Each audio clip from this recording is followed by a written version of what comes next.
हाँ, बंधुजनों हरिओम। मैं वीरेंद्र गुप्ता बोल रहा हूँ। आज हम तीसरे अध्याय का कर्मयोग का आज 12वां श्लोक से प्रारंभ करेंगे। इष्टान भोगानि वो देवा दास्यन्ते यज्ञ भावितः तैर्दत्तान प्रदायेभ्यो यो भुंक्ते स्तेन एव सा। स्तेन का अर्थ है चोर। भगवान कह रहे हैं कि तुझको हर प्रकार से कुछ ना कुछ मिलता रहता है, भगवान तुझे देते ही रहते हैं। और उसका हुआ क्या है कि जब तू ये सारा का सारा जो व्यक्ति सारा का सारा उनको अपना सारा भाग जो मिला है वो किसी दूसरे को के ऊपर खर्च ना करके अकेले अपने ही ऊपर भोग करता है, तो वो तो चोर है। यानी जो भगवान ने दिया है और सारा का सारा हमने अपने ऊपर लगा दिया तो वो चोर है।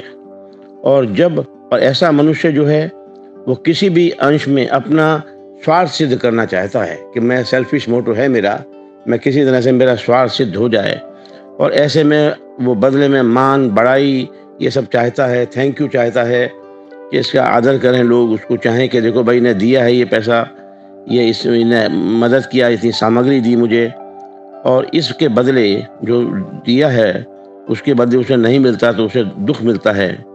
और इस ऐसे मनुष्य का अंतःकरण के बाद में कभी फिर चर्चा करेंगे, लेकिन आज के लिए इतना ही काफ़ी है कि अंतःकरण में आते हैं मन, बुद्धि, चित्त और अहंकार।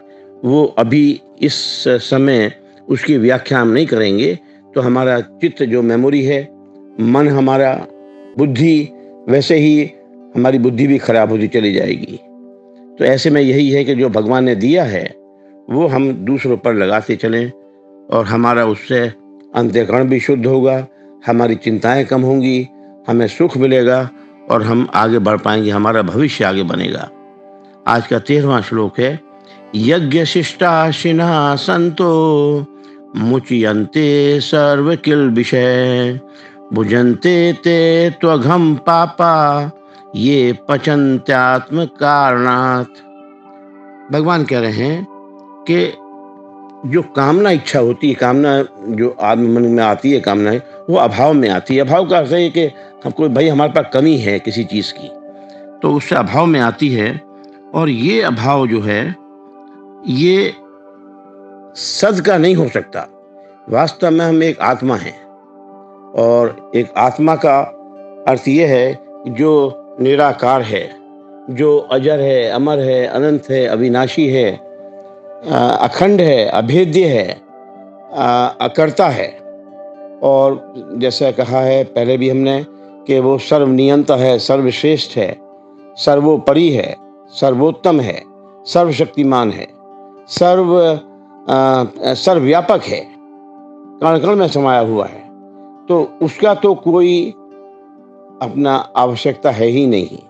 अब रही बात शरीर की, मुझे घर भी चाहिए, मुझे कपड़ा भी चाहिए, मुझे छत भी चाहिए आपका, और भोजन भी चाहिए। तो भगवान इतना दे देते हैं, काफ़ी देते हैं, सबको देते हैं, एज लॉन्ग एज हमारे कर्म उचित हों, हमारे कर्म ठीक हों। जो मैं इसका लिटरल मीनिंग पढ़ रहा हूँ यहाँ पे, यज्ञ से बचे हुए अन्न को खाने वाले श्रेष्ठ पुरुष सब पापों से मुक्त हो जाते हैं, और जो पापी लोग अपना शरीर पोषण करने के लिए ही अन्न पकाते हैं वे तो पाप का ही खाते हैं।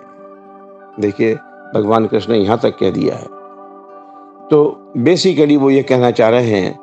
वैसे भी आपने देखा होगा, जस्ट टीका टिप्पणी कर रहा हूँ, लक्ष्मी जी जो धन की देवी हैं, जब वो अकेली हैं तो उनका वाहन उल्लू है, लेकिन जब लक्ष्मी जी अपने पति के साथ में हैं, नारायण के साथ में हैं, तो वो उनके वाहन कौन है?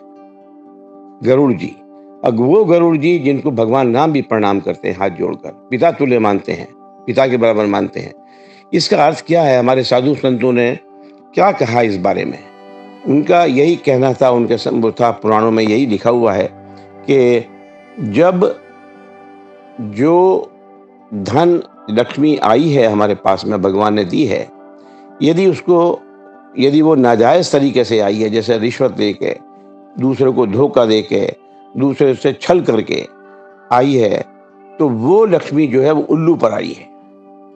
उसकी मति आदमी की उल्लू जैसी हो जाएगी और उसी प्रकार से वो 4 गुना 5 गुना चला भी जाएगा। लेकिन जब लक्ष्मी जी अपने पति परमेश्वर के साथ हैं, नारायण के साथ हैं, तो वो लक्ष्मी का क्या अर्थ है कि जो लक्ष्मी भगवान ने हमें दिया है, उसमें से हम थोड़ा द्रव्य, जो पिछले श्लोक में हमने कहा,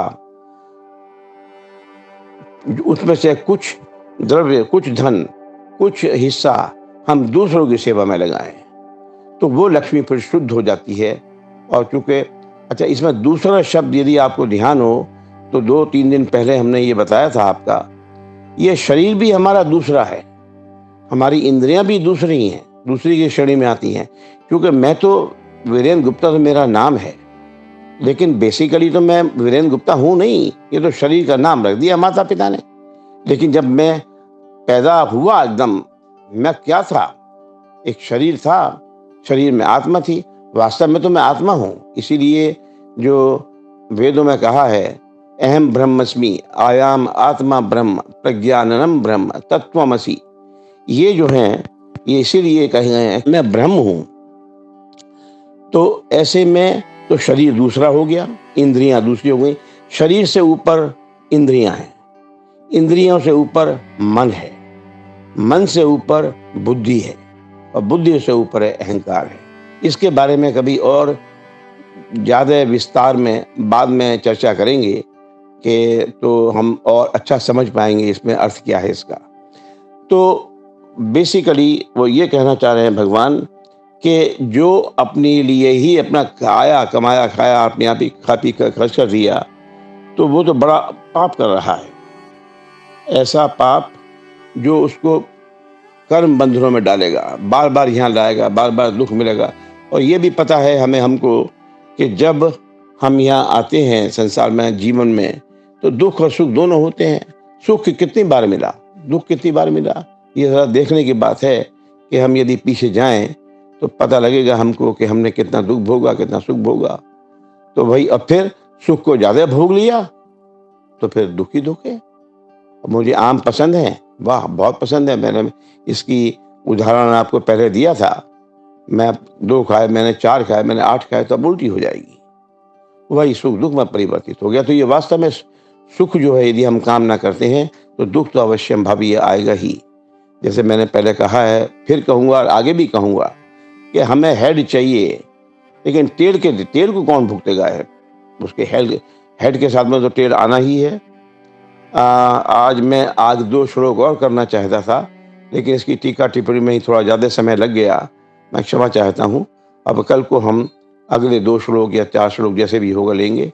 कृपा करके यदि आपको कोई कंसर्न है या कोई प्रश्न है, या देखिए मैं बड़ा वक्ता तो हूँ नहीं भाई, जो मेरी सी छोटी सी बुद्धि में आया, जो मैं मुझे गुरुओं से मिला, वही आपके साथ मैं बांट रहा हूँ। मैं क्षमा चाहता हूँ, क्योंकि गीता इतना रहस्यमय ग्रंथ है कि बड़े बड़े ऋषि मुनि भी इसको पार नहीं कर पाए हैं।